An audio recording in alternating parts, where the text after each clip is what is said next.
Hey guys, मेरा नाम है विवेक एंड आज मैं लेके आया हूँ एक और नया ट्यूटोरियल। तो ये वीडियो जो है वो बिगिनर्स के लिए होने वाला है, जो बेसिकली जिन्हें सॉलिडिटी के बारे में बहुत ही कम पता है। तो ये वीडियो एकदम बेसिक से मैं बताऊंगा इसमें सारी चीज़ें, और इस वीडियो का जो मेन मोटिव रहने वाला है वो ये रहने वाला है कि आपको सारी की सारी चीज़ें जो भी मैं कोड लिखूँ सॉलिडिटी के अंदर वो आपको सब कुछ समझ में आए। एंड आज हम एक काउंटर एप्लीकेशन बनाने वाले हैं, जिससे सॉलिडिटी के बेसिक्स जो हैं वो आपके थोड़े बहुत क्लियर हो जाएँगे। देन फिर हम धीरे-धीरे करके अपने जो लेवल है उसको बढ़ाते रहेंगे एंड आगे की चीज़ें हम सीखते रहेंगे। देन हम इसे एक अच्छे लेवल तक लेके जाएँगे, जहाँ पे मैं आपको डीफी के एप्लीकेशन कैसे काम करते हैं, वो सारी चीज़ें एंड आईडीओज़ कैसे बनाते हैं, स्टेकिंग के एप्लीकेशंस कैसे बनाते हैं, मैं सब कुछ इस सीरीज़ में आपको सिखाऊँगा। तो सबसे पहले स्टार्ट कर लेते हैं। तो जब आप सॉलिडिटी को पहली बार खोलेंगे तो ऐसा कुछ आपका ब्लैंक होगा। तो इसके अंदर सबसे पहले आपको क्या करना है कि अगर कुछ फाइल्स इसके अंदर पहले से पड़ी हुई हैं तो आपको उन्हें डिलीट कर लेना है। देन मैं क्या करता हूँ, सबसे पहले एक नया एप्लीकेशन बना लेता हूँ, नई फाइल बना लेता हूँ, जिसका मैं नाम रखने वाला हूँ काउंटर डॉट सोल। तो सबसे पहले हमें ये एक नया फाइल इसके अंदर एक नई फाइल मैंने बना ली है। तो इसके अंदर हम क्या करने वाले हैं, सबसे पहले इसका सॉलिडिटी का वर्जन डिफाइन किया जाता है। किसी भी सॉलिडिटी फाइल में सबसे पहले क्या डिफाइन होता है, सॉलिडिटी का वर्जन, हम कौन सा वर्जन उसका यूज़ करने वाले हैं। इससे पहले अगर आप लोगों के पास मेटामास्क वॉलेट अगर कनेक्टेड नहीं हो तो आप लोग मेटामास्क को इंस्टॉल कर लीजिए अपने वॉलेट के अंदर, एंड ताकि कॉन्ट्रैक्ट को डिप्लॉय वगैरह करने के लिए आपको कोई प्रॉब्लम ना हो। एंड आप बीएनबी के फॉसेट्स पे जाके वहाँ से फॉसेट को भी गेट कर सकते हैं। ये सारी चीज़ें क्या हैं, अगर आप थोड़ा सा भी यूट्यूब पे रिसर्च करेंगे या फिर अगर आप थोड़ा सा भी अपने आप से भी गूगल रिसर्च करेंगे तो आपको तो चल जाएगा कि ये चीज़ें कैसे होती हैं, कैसे आप फॉसेट लेते हैं, ये टेस्ट बीएनबी आपको कैसे मिलता है। तो ये एब्सोल्युटली फ्री होता है, तो इसके लिए आपको कोई भी चार्ज नहीं करना देना पड़ता है। तो ये बहुत ही बेसिक चीज़ है, थोड़ा-सा भी आप रिसर्च करेंगे यूट्यूब पर आपको मिल जाएगा। तो आपको इतना सेटअप पहले से करके रखना है। देन हम अपने कोड में आते हैं और यहाँ पे स्टार्ट करते हैं। तो सबसे पहले जो चीज़ हमें डिफाइन करनी होती है सॉलिडिटी के अंदर वो होती है कि सॉलिडिटी का वर्ज़न क्या है। तो वो हम कैसे डिफाइन करते हैं, वो हम देखते हैं।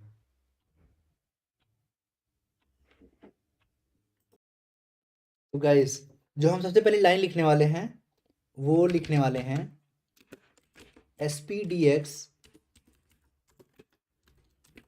लाइसेंस आइडेंटिफायर एंड ये यहाँ पे हम लिख रहे हैं MIT। तो ये जो यहाँ पे हमने लिखा है ये बताता है कि जो हमारा ये एक सोर्स कोड होने वाला है ये पब्लिकली अवेलेबल होगा, सभी के लिए कोई भी इस कोड को यूज़ कर सकता है या नहीं। ये सारी चीज़ें इसके अंदर डिफाइन होती हैं। तो इसके बारे में ज़्यादा आप और सॉलिडिटी के मेन वेबसाइट के ऊपर पढ़ सकते हैं। हमें अभी के लिए ज़्यादा कुछ इसमें समझने की ज़रूरत नहीं है। अगर आप चाहें तो आप सॉलिडिटी गाइड को ओपन करके यहाँ से इस चीज़ को बेसिकली अभी के लिए कॉपी भी कर सकते हैं। ये बिगिनर्स के लिए उतनी ज़्यादा बहुत ही ज़्यादा ज़रूरी चीज़ नहीं है। आप धीरे-धीरे चल के जैसे-जैसे आप कोड करेंगे आप इन चीज़ों को समझते जाएँगे। इसके बाद हम क्या करने वाले हैं, इसके बाद हमारा जो सबसे पहला काम होने वाला है वो होने वाला है और सॉलिडिटी के वर्ज़न को डिफाइन करना। तो ये इसके साथ आ गया है तो मैं इस चीज़ को यहाँ से हटा देता हूँ, इसकी कोई नीड हमें नहीं है। तो यहाँ पे जो वर्ज़न हम लिखने वाले हैं, ये वर्ज़न ही मेन है जो हमारे कोड को कंपाइल करेगा। वो किस वर्ज़न में कोड हमारा किस वर्ज़न में कंपाइल होगा, किस वर्ज़न तक ये सपोर्टेड होगा, ये सारी चीज़ें जो हैं ये वर्ज़न में डिफाइन होती हैं। तो यहाँ पर मैं क्या लिख लेता हूँ कि जो हमारा कोड है वो सपोर्टेड हो 0.8.0 से ऊपर के सभी कंपाइलर्स के लिए। ये जो अप पे ये टिक बना हुआ है यहाँ पर, इसका मतलब है कि जो वर्जन हमने यहाँ पे लिखा है इससे ऊपर के वर्जन्स में ये सपोर्टेड होगा, जो हम कोड लिखने वाले हैं उसमें उसके लिए। इसके बाद सबसे पहले हमें यहाँ पे देना है कि हमारे जो भी हम कॉन्ट्रैक्ट बनाने वाले हैं उसका नाम क्या रहने वाला है। तो उसके लिए हम यूज़ करते हैं contract keyword, and contract keyword के बाद हम यहाँ पे देते हैं कॉन्ट्रैक्ट का नेम। तो कॉन्ट्रैक्ट का जो नेम है मैं क्या रखने वाला हूँ, काउंटर। ठीक है गाइस। अब इस काउंटर के अंदर सबसे पहले हम क्या लिखते हैं, इसके अंदर हम डिफाइन करते हैं कंस्ट्रक्टर। ये इस कंस्ट्रक्टर का काम क्या होता है, ये कंस्ट्रक्टर जो होता है ये हमारी अगर जब भी आपने अगर जावास्क्रिप्ट वगैरह पढ़ा हो तो वहाँ पे क्लासेस होती हैं, क्लास के अंदर भी कंस्ट्रक्टर होता है।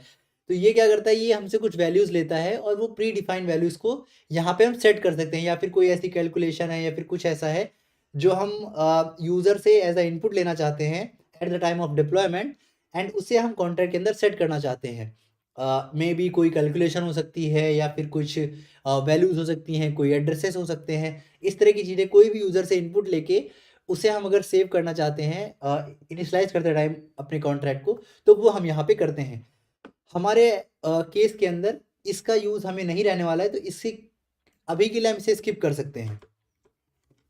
हमें जिस चीज़ की ज़रूरत होने वाली है वो ये रहने वाली है, मैं क्या करता हूँ यहाँ पर एक वेरिएबल को इनिशियलाइज़ करने वाले हैं यू इंट के साथ। एक्चुअली मैं इसे इंटीजर ले लेता हूँ, बिकॉज यू इंट जो होता है वो अनसाइंड इंटीजर होता है, मतलब उसमें हम साइन नहीं हो सकता, मतलब वो जो वैल्यू होगी वो माइनस में नहीं हो सकती है। तो हम इंटीजर लेंगे ताकि हम अपनी वैल्यू को माइनस और प्लस दोनों में रख सकें, क्योंकि काउंटर एप्लीकेशन है तो नॉर्मल सी बात है भाई, इंक्रीमेंट होगा तो डिक्रीमेंट भी होगा ही। देन हम क्या करेंगे इंट, तो इसमें कई सारी वैल्यूज़ होती हैं, तो 256 8 जितना भी आपको कितने तक आपकी मैक्स वैल्यू जा सकती है वो आपको यहाँ पे डिफाइन करना है। तो अगर हमने सिर्फ इंट लिखा तो इसका ये मतलब है कि हमने इसकी वैल्यू का जो टाइप है वो इंट 256 दे रखा है।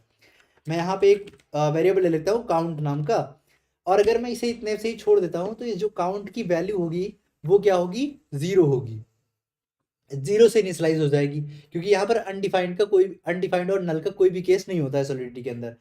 जो ये वैल्यू है इसे मैं क्या करने वाला हूँ, इसे पब्लिकली अवेलेबल करा दूंगा। तो इससे क्या होगा कि जब भी मैं इस कॉन्ट्रैक्ट को डिप्लॉय करूंगा तो ये जो काउंट होगा इसे हम नॉर्मली गेट कर पाएंगे बाय द गेटर फंक्शन। मतलब अगर हमने यहाँ पे पब्लिक लिख दिया तो जब भी हम इसे डिप्लॉय करेंगे तो ये क्या होगा, ये काउंट जो है वो एज अ फंक्शन हमें शो होगा, उस फंक्शन को कॉल करके हम काउंट की वैल्यू को गेट कर पाएंगे।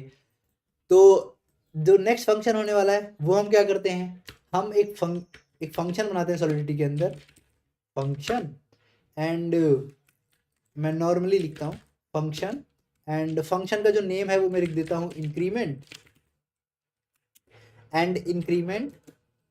एंड ये इंक्रीमेंट जो होगा ये एक पब्लिक फंक्शन होगा। जो पब्लिक कीवर्ड है वो ये डिफाइन करता है कि जो फंक्शन है हमारा वो पब्लिकली अवेलेबल होगा, और ये जब कॉन्ट्रैक्ट डिप्लॉय हो जाएगा तब यूज़र्स को, या फिर जब हम कॉन्ट्रैक्ट वेरीफाई कर देंगे तब यूज़र्स इसे देख सकते हैं। अगर आपको ये सारी चीज़ें अभी के लिए समझ में नहीं आ रही हैं तो हम जैसे जैसे आगे के स्टेप्स में बढ़ेंगे आपको सारी चीज़ें क्लियर होती जाएंगी, या फिर आप थोड़ी बहुत रिसर्च अपनी तरफ से भी कर सकते हैं, आपको ज़्यादा अच्छे से अंडरस्टैंडिंग मिल जाएगी। यहाँ पर मैं क्या करता हूँ कि जो हमारा काउंट है उसे हमें क्या करना है, इनिशियलाइज करना है। यहाँ पर हम इसे काउंट प्लस प्लस भी कर सकते हैं, या फिर हम यहाँ पे कर सकते हैं काउंट प्लस इक्वल टू 1। दोनों ही तरीके यहाँ पे काम करते हैं, तो आप दोनों ही तरीकों से आप कोई भी तरीका यहाँ पे अपना सकते हैं। तो ये हमने काउंट इंक्रीमेंट कर दिया बाई 1। देन एक और फंक्शन आप बना लेते हैं डिक्रीमेंट का, डिक्रीमेंट, ये फंक्शन भी हमारा क्या होगा, पब्लिकली अवेलेबल होगा। एंड डिक्रीमेंट में हम क्या करने वाले हैं, हम करेंगे count minus equal to 1। Then अब मैं क्या करता हूँ, सबसे पहले इस कॉन्ट्रैक्ट को आपको डिप्लॉय करके दिखाता हूँ। सबसे पहले हम इस कॉन्ट्रैक्ट को कंपाइल कर लेते हैं। कंपाइल करने के लिए क्या करना होगा, हमें दबाना होगा Ctrl+S। तो ये जो कॉन्ट्रैक्ट है हमारा ये क्या होगा, कंपाइल हो जाएगा। अगर आप Ctrl+S से कंपाइल नहीं करना चाहते हैं तो अभी जैसे कि यहाँ पर हमने जो अपना सॉलिडिटी का वर्जन है वो 0.8.0 से रखा है, तो यहाँ पर जो कंपाइलर का वर्जन है वो 8.24 सिलेक्टेड है, फिर भी ये कंपाइल हो रहा है। अगर हम उससे अपने 8.0 से कम का वर्जन सेलेक्ट करते हैं तो जो सॉलिडिटी है वो हमें एरर देने लगेगा कि जो सॉलिडिटी का वर्जन है वो गलत है। तो ये अभी कंपाइल हो रहा है, मैं एक बार और कंपाइल करके आपको दिखा देता हूँ। ये जो हमारा सॉलिडिटी का कंपाइलर है वो क्या देगा, हमें एरर देगा कि parse error, source file require different compiler version, current is this, and जो हमें वर्जन हमें चाहिए था वो इससे ऊपर होना चाहिए था। तो मैं क्या करता हूँ कि इससे ऊपर का हम लेटेस्ट भी सिलेक्ट कर सकते हैं, बट लेटेस्ट से हमें 2-3 वर्जन कम का सिलेक्ट करना होता है, तो मैं 0.8.20 सिलेक्ट कर लेता हूँ। देन इसे हम कंपाइल कर लेते हैं। अभी के लिए हमारे पास एक ही कॉन्ट्रैक्ट है, मे बी जब आप इन फ्यूचर हम जाएंगे तो वहाँ पे मल्टीपल कॉन्ट्रैक्ट्स होंगे, तो यहाँ पे आपको वो कॉन्ट्रैक्ट सिलेक्ट भी करना हो सकता है। एंड यहाँ से आपको अभी कॉन्ट्रैक्ट की एबीआई मिल जाएगी, जो कि हम फ्यूचर में भी देखेंगे जब हम इसे फ्रंट एंड में इंटीग्रेट कर रहे होंगे। फिर हमें यहाँ पर आना है डिप्लॉय करने के लिए। तो जिन लोगों के पास अभी मेटामास्क नहीं है, वो लोग नॉर्मली रिमिक्स के साथ भी, ये जो इसमें वर्जन सेलेक्टेड है इस पे भी आप रहने दें, आपके पास यहाँ पे फ्री में 100 ईथर्स मिलते हैं। बट ध्यान रखिएगा कि ये जो कॉन्ट्रैक्ट डिप्लॉय होगा इसे आप फ्रंट एंड में यूज़ नहीं कर सकते हैं। अगर आपको कॉन्ट्रैक्ट डिप्लॉय करने के बाद फ्रंट एंड में यूज़ करना है तो उसके लिए आपको मेटामास्क की ज़रूरत पड़ेगी ही पड़ेगी।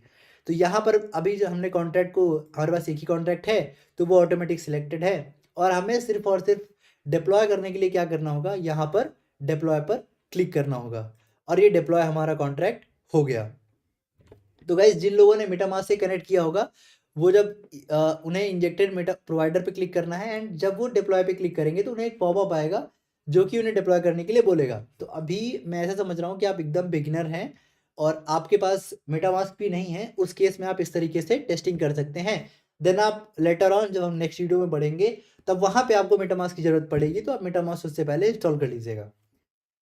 देन यहाँ पर हमने काउंट को किया चेक, तो ये काउंट हमारा फंक्शन आ रहा है क्योंकि हमने यहाँ पे इसे पब्लिक बना रखा है। अगर मैं इसे पब्लिक ना बनाऊँ एंड इसे मैं कंपाइल कर दूँ, ध्यान रखिएगा जब भी आप सॉलिडिटी को सेव करते हैं तब उसे आपको कंपाइल करना होता है। तो मैंने अभी आपको यहाँ पे कंट्रोल एस दबाया तो ये यहाँ पे टिक हो गया, मतलब जो हमारा वर्जन अभी जो चेंजेस है वो कंपाइल हो चुके हैं। तो मैं कोड को अपने फॉर्मेट कर लेता हूँ।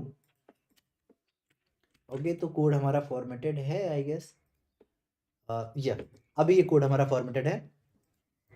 तो अब मैं दिखाता हूँ आपको कि अगर अब मैं इस कॉन्ट्रैक्ट को, और हाँ एक बात और ध्यान रखिएगा कि जितनी बार आप कॉन्ट्रैक्ट में चेंजेस करते हैं एंड देन आप उसे जब कोई चेंजेस जो भी आप करेंगे उसके बाद आपको कॉन्ट्रैक्ट को रीडिप्लॉय करना होगा।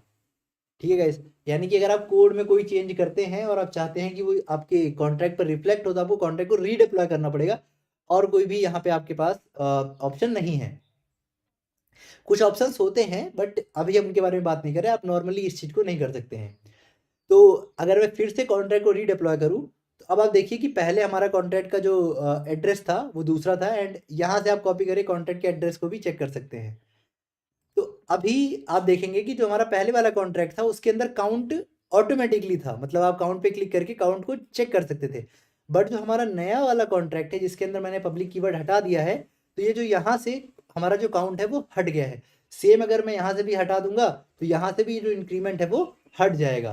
तो अगर आपको जो फंक्शन है वो पब्लिकली अवेलेबल कराना है, मतलब चाहते हैं कि जो यूजर्स हैं वो इस फंक्शन को देख पाएं, तो आपको यहाँ पे क्या लिखना है, पब्लिक लिख देना है ताकि हम इसे बाहर से कॉल कर पाएं।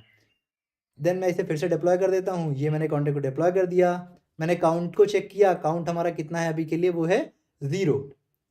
मैं क्या करता हूँ, मैं इंक्रीज कर देता हूँ, इंक्रीमेंट करता हूँ। अब मैंने एक बार इंक्रीमेंट दबाया, अब मेरा जो काउंट है वो कितना हो गया, 1 हो गया। आई गेस जिन लोगों को नहीं दिख रहा होगा, मे बी मैं एक बार इसे कंट्रोल प्लस कर सकता हूँ। हाँ, मे बी यस, अभी आपको सही से दिख रहा होगा। तो अगर मैं अब यहाँ पे इंक्रीमेंट कई बार दबा देता हूँ, तो मैंने कई बार दबाया और मेरा जो काउंट है वो बढ़ रहा है। एंड डिक्रीमेंट में भी सेम हो रहा है कि अगर मैं डिक्रीज के, मैंने 2 बार डिक्रीज दबाया, यहाँ पर हमारी जो पेमेंट है वो सक्सेस का इधर टिक आ रहा है, मतलब पेमेंट हमारी सक्सेस हो गई। तो अब मैं अगर काउंट को चेक करूँ तो हमारा काउंट घट गया। अब मैं इंक्रीमेंट को 2 टाइम क्लिक करता हूँ, 1 एंड 2, तो जो हमारा इंक्रीमेंट है वो बढ़ जाना चाहिए। फिर से चेक करते हैं इंक्रीमेंट को, इंक्रीमेंट हमारा फिर से 5 हो गया। तो ये एकदम बेसिक था कि हम एक सॉलिडिटी के अंदर कैसे काउंटर एप्लीकेशन बना सकते हैं। हम नेक्स्ट जो हमारा वीडियो रहने वाला है उसके अंदर हम काउंटर एप्लीकेशन को थोड़ा और अच्छे से सीखेंगे। उसमें हम increment by and decrement by का भी ऑप्शन कैसे दे सकते हैं, एंड मे बी आप इन चीज़ों को खुद से भी एक्सप्लोर कर सकते हैं थोड़ा सा। एंड उसमें बहुत ज़्यादा कुछ चेंजेस नहीं होंगे। मैं आपको थोड़ा सा हिंट दे देता हूँ कि यहाँ पर हम एक वैल्यू ले लेंगे। सपोज मैं एक यहाँ पे नया फंक्शन बना लेता हूँ, फंक्शन इंक्रीमेंट बाई। इस फंक्शन में हम क्या करेंगे, यहाँ पे एक वैल्यू लेंगे, एंड जो ये वैल्यू होगी इसका जो टाइप होगा वो क्या होगा, इंट टाइप होगा। या फिर यू इंट टाइप होगा, क्योंकि जो वैल्यू हम इंक्रीज कर रहे होंगे वो ऑब्वियस सी बात है वो प्लस में ही होगी। तो इस जो हमारी वैल्यू है इसका टाइप जो होगा वो क्या होगा, यू इंट होगा। एंड रिटर्न हम यहाँ से कुछ करेंगे नहीं, ये फंक्शन भी हमारा पब्लिक होगा। एंड अब यहाँ पे हमें क्या करना होगा, सिर्फ और सिर्फ count plus is equal to यही जो वैल्यू हमने यहाँ पे हमें इनपुट में मिल रही है वही वैल्यू हम इसे यहाँ पे दे देंगे, और लास्ट में हमें क्या लगाना होगा, सेमी कॉलन। तो गाइस एक बात का और ध्यान रखिएगा, जो सेमी कॉलन होता है इसकी बहुत ज़्यादा इंपॉर्टेंस होती है सॉलिडिटी के अंदर। अगर आप ये सेमी कॉलन नहीं लगाते हैं तो हमारा जो कंपाइलर है वो आपको एरर देगा। ये क्या बोले, operator not compatible with types of you int. Okay, तो यू इंट के साथ कंपैटिबल इसलिए नहीं है क्योंकि जो काउंट का टाइप है वो क्या है, इंटीजर है। एंड जो यू वैल्यू का टाइप है वो क्या है, यू इंट है। तो हम इसे भी क्या कर देते हैं, इंट रख देते हैं। तो अभी जो एरर है वो हमारी जा चुकी है। तो सॉलिडिटी हमें जो भी एरर देती है वो उसमें डिफाइंस होते हैं, हम उन्हें पढ़ के भी समझ सकते हैं कि एक्चुअल प्रॉब्लम क्या है। तो अगर मैं अपने कॉन्ट्रैक्ट को रीडिप्लॉय कर लूँ क्योंकि हमने चेंजेस किए हैं, तो अब हमारे पास एक नया फंक्शन भी होगा इंक्रीमेंट बाई करके। तो अभी मैं काउंट को चेक कराता हूँ, 0 है। अगर मैं अब यहाँ पे जो इंक्रीमेंट है वो 1 से करता हूँ तो आप देखेंगे कि जो इंक्रीमेंट है वो हमारा 1 से हो रहा है। अगर मैं इसे 10 से कर दूँ तो इंक्रीमेंट जो है हमारा 10 से होगा जब भी मैं काउंट को गेट करूँगा। तो इसी तरीके से जो डिक्रीमेंट है वो आप खुद से ट्राई कर सकते हैं। हम नेक्स्ट वीडियोस में सॉलिडिटी के थोड़े से एडवांस लॉजिक्स को भी समझेंगे और भी चीज़ें समझेंगे। क्रड ऑपरेशन कैसे कर सकते हैं, ये तो बेसिक एक क्रड ऑपरेशन था जिसमें हम सिर्फ एक वेरिएबल को ही इंक्रीज और डिक्रीज कर रहे थे। आगे चल के हम और भी अच्छे अच्छे वीडियोस लेके आएंगे जिसमें आपको सॉलिडिटी के बारे में अच्छे कॉन्सेप्ट्स हम समझा रहे होंगे वहाँ पे आपको। तो गाइस इन वीडियो के लिए इतना ही। अगर आपको ये वीडियो थोड़ा भी हेल्पफुल लगा हो तो वीडियो को लाइक एंड सब्सक्राइब ज़रूर करिएगा। And thank you so much अगर आप यहाँ तक हमारी वीडियो को देख रहे हैं। Thank you so much guys.